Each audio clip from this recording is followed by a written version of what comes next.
Welcome back to Connecting the Dots, a series of monthly conversations with Michael Dominguez, President and CEO of Associated Luxury Hotels International. The series examines issues in the global economy in 2025 that will connect the dots to be helpful not only in business, but in life as well.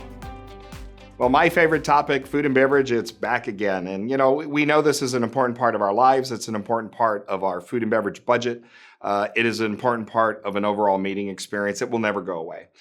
Here's what I can tell you, and I've often said much of what we try to teach from an ALHI perspective to the meeting planning community is to help you have a conversation with a stakeholder.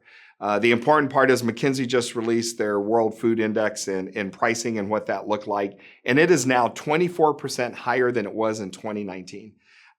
The challenge with that is when we started the year, it was 20% higher, which means we have moved 4% higher than 2019 throughout the year. So we are still growing food and beverage at a pretty big clip. Now, what I can tell you is if you start to dig deeper, nothing is universal. There is nothing that is consistent. So it's important for us to be able to dig a little bit deeper and ask those questions. And I'll give you a great example. The one thing that's constant, coffee continues to get more expensive. Coffee will not come down anytime soon. And that has to do with droughts in the Ivory Coast.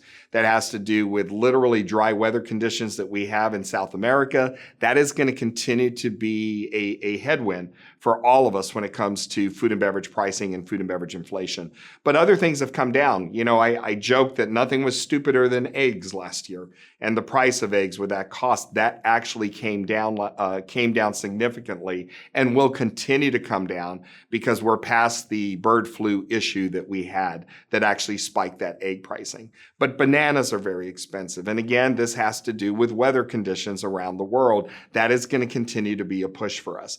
What's my advice for you? I think it's so important for us. And, we always talk about partnerships in our industry, and we have wonderful hotel partners with wonderful experience. I think it's really important to have conversations and to have conversations with the teams, have conversations with the food and beverage teams to understand at any particular time what is more expensive, what is more plentiful, what is easier from a cost perspective with the hotel, because it changes from time to time.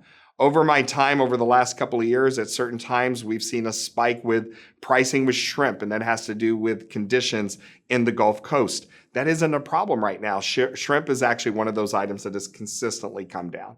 But I know that creates a problem because we have shellfish allergies, and that doesn't fit for everybody. It's complex.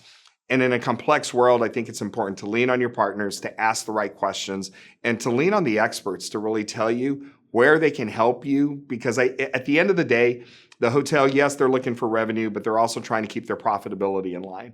So the more that you can help them do that by actually getting into a price point with items that will continue to flow the profitability needed to run the operations, everybody wins.